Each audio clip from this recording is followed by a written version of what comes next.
We've been talking about the payroll tax cut fight in Washington, but its effects will send shockwaves across the country. The Wall Street Journal says it could help President Obama win re-election before his campaign really begins, and it'll make sure Democrats keep control of the Senate.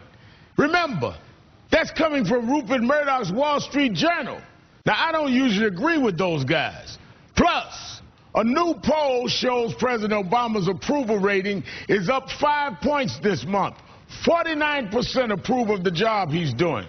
And watch House Republicans ignore Democrats who's asked to bring the bill to the floor. The House stands adjourned until 10 a.m. on Friday, Mr. Speaker, Mr. Speaker, 2011. Mr. Speaker, Senate bill. I regret that the Republicans who say they're here to work, we were on the floor to do our work, and they walked out. The country is paying attention to this fight, and Republicans could be in big trouble. Joining me now is Bill Press, host of the Bill Press Show on Sirius XM Radio, and Ryan Grimm, Washington Bureau Chief for the Huffington Post.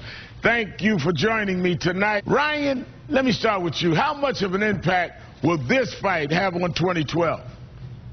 You know, I think that people are underestimating how much impact this will have, because there are millions of people who, for a variety of reasons, are watching this extremely closely, much more closely than people think. First of all, anybody who's collecting unemployment benefits at this point is watching this relentlessly. They're refreshing the news. They're googling unemployment benefits. They are following the ins and outs of this.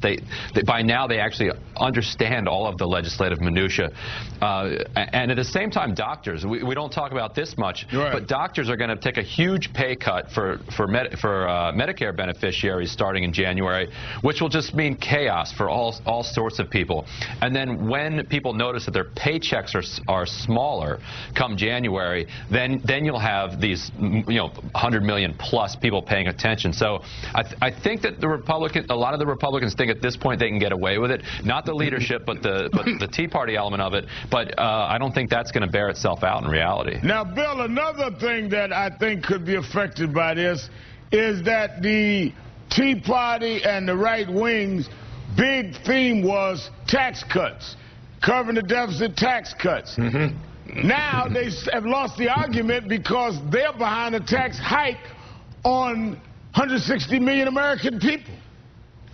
No, absolutely, Reverend Al. And I want to go back where you started at the top of the show is absolutely right. The biggest impact of this is not political. It's that 160 million Americans whose families are really hurting right now are going to hurt even more come January 1.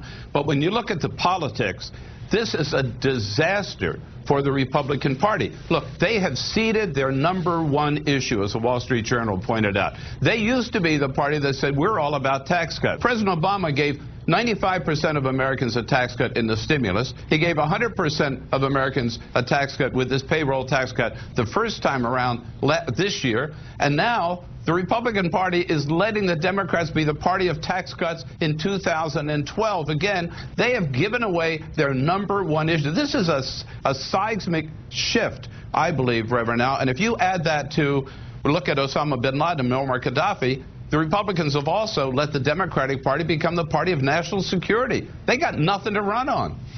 Now, Ryan, when you look at the fact that now the Democrats can run on national security and tax cuts, and when we look at the fact that if you look at this poll, the American people have more confidence in President Obama than the GOP to protect the middle class, 50% to 35% for the GOP, a 15-point lead.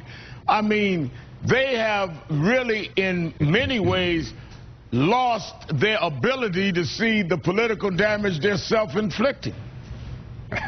Right. It almost feels like they're trying to lose this election, but you know their hope is still that it'll be a referendum on the economy, and that the economy, if it's still sour, people will just vote against Obama and vote for the other party, no matter what their problem is with him.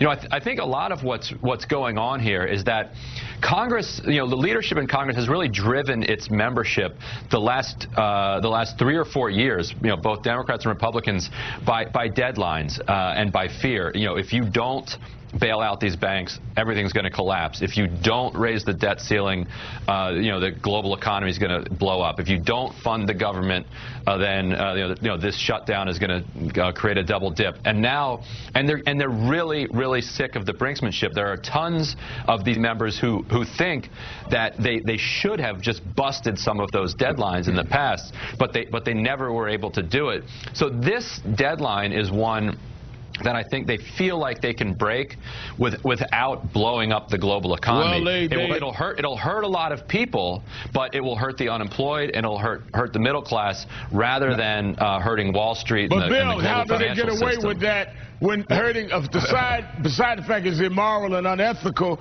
how do they get away with that politically? They don't get away with it politically. I see this just a little bit differently. Look, what John Boehner is saying to the American people is, your taxes are going to go up January 1. $40 more out of every single paycheck, $1,000 a year. That is a losing proposition. I think these are kamikaze Republicans. We can start calling them that. And I don't think it's that the leadership is the problem. I think there's no leadership. That's the problem. John Boehner is the most inept speaker we have seen in our lifetime. He's letting the lowest common denominator, the Tea Partiers, run the House of Representatives. He makes a deal with Obama, and then he changes it. Makes a deal with Mitch McConnell, and then he reneges on that deal. So the inmates are running the asylum, and I think they're... Look, Al, this is going to mean, Reverend Al, this is going to be, I think, Democrats retake the House in 2012, and President Obama, up against the elitist Mitt Romney, sails into re-election. Well, I think that's a great result. The problem is 160 million people suffering and 3 million unemployed suffering in the middle. We can't afford that. Bill Absolutely. Press, Ryan Grimm, thank you for joining me tonight. Thank you, Reverend.